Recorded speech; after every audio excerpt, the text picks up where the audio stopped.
Okay, let's jump right into this explainer for New Teen Freedom 2, and specifically, we're unpacking the totally bizarre, extreme reality of Chapter 2, the hallway gridlock.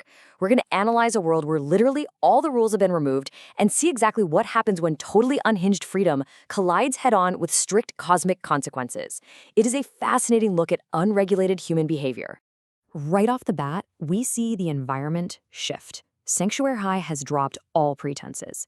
The cafeteria, a place for normal nourishment and routine, is just entirely gone. In its place is what the text calls a fuel depot. Normal food has been completely swapped out for unregulated, extreme indulgences. We're talking shiny cans of high-octane energy drinks and highly processed sugar. It perfectly sets the stage for the physical and mental chaos that's about to unfold. Because honestly, when you remove the baseline of actual nourishment, you immediately destabilize everyone. And this brilliantly illustrates the dual traps of their new environment. Take a look at Diesel, for instance. He's chasing that ultimate high, just downing energy drinks until he's locked in this frantic, stimulant-fueled state of total overstimulation. His inner shield is literally fraying. Now contrast that with Rev, who has fallen into the exact opposite trap. He is completely crushed by this heavy, sugar-induced apathy. He's basically surrendered to a heavy gray pool of exhaustion. So you have two completely different extremes, right? But both guys are absolutely trapped by their own unregulated consumption. But here's the thing, it's not just about bad diets. This actually introduces the core metaphysical rule of this entire universe. In this world, physical choices actually solidify into invisible spiritual weight. Every single decision to indulge, every time someone surrenders to apathy, it physically piles on as metaphysical mass. They can't see it, but they are literally building their own chains out of their daily choices. Let's move out to the main corridor and check out the quadrupedics traffic jam. Here we've got a pack of individuals who have officially, totally rejected being human. They're running on all fours, wearing faux fur, plastic ears, and they are demanding that the world bend to their newly chosen animal persona. It is a complete feral rejection of human identity. In a space with zero rules, they are testing the absolute limits of personal expression, forcing everyone else in the hallway to navigate around their chosen reality. So what does that actually cost them? Framed against all this chaos, Evelyn provides a really calm, grounded observation. She notes that animals share a group soul, but humans have an individual path. Evelyn is explaining the massive cosmic cost of throwing away human identity. By surrendering to an animal persona, they aren't just, playing dress-up. They are stalling their actual mission. They're actively trading their unique individual human path for the collective, unthinking mind of a group. Which brings us to the main character collision, where unchecked identities violently intersect. When these three totally distinct realities physically crash into each other in the hallway, the reactions tell you everything you need to know. Diesel, who is completely overstimulated, reacts with violent rage, calling another person a glitching NPC, basically stripping them of their humanity. The wolf pack swarms in animalistic defense, their individual identities totally lost to the group mind. And then there's Abby.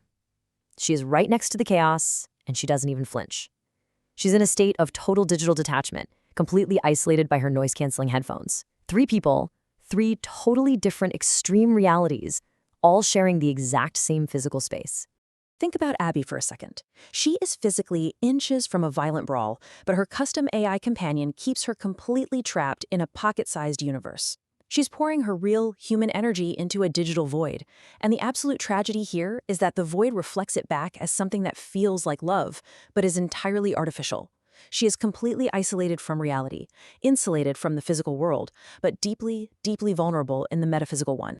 And right in the middle of this feral storm, the architect of this school, Sir Pent, just strolls through like it's a red carpet.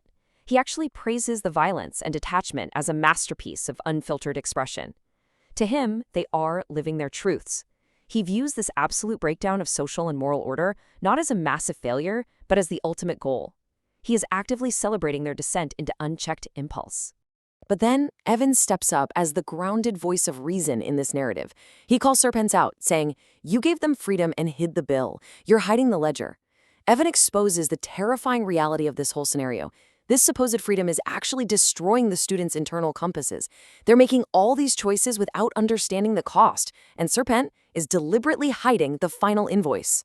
Now, to understand exactly why the students act this way, we have to look at their core delusion, which is the idea of the cosmic eraser.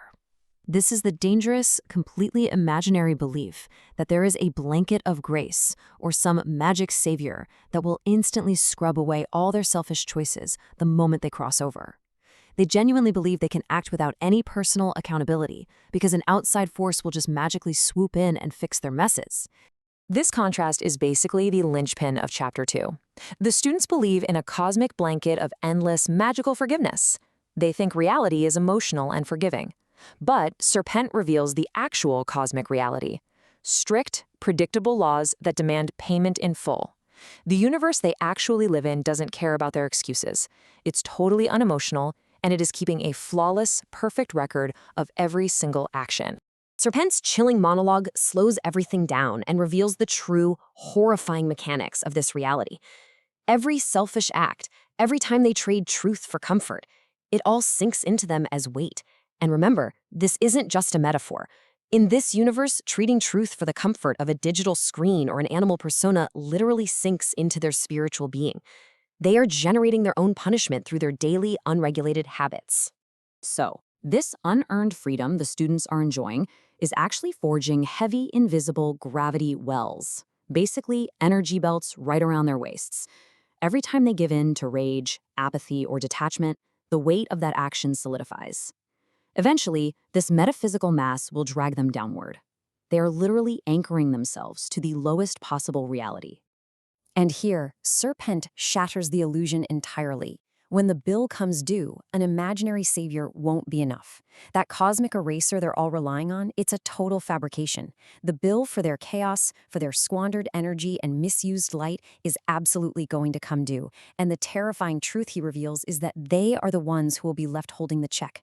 There is absolutely no bailout coming. Just looking at the immediate aftermath, the cost is rising incredibly fast. Diesel is trapped in a loop of furious rage. Rev is sinking deeper into heavy apathy. Abby is entirely alone in a crowded hallway. And honestly, the most shocking part of all of this, the school day hasn't even finished. The physical and metaphysical toll on these individuals is already absolutely devastating, and they haven't even made it to lunch yet. So the crucial takeaway from our explainer today is this: if absolute freedom creates inescapable gravity, is a life without rules actually the ultimate trap? Think about it.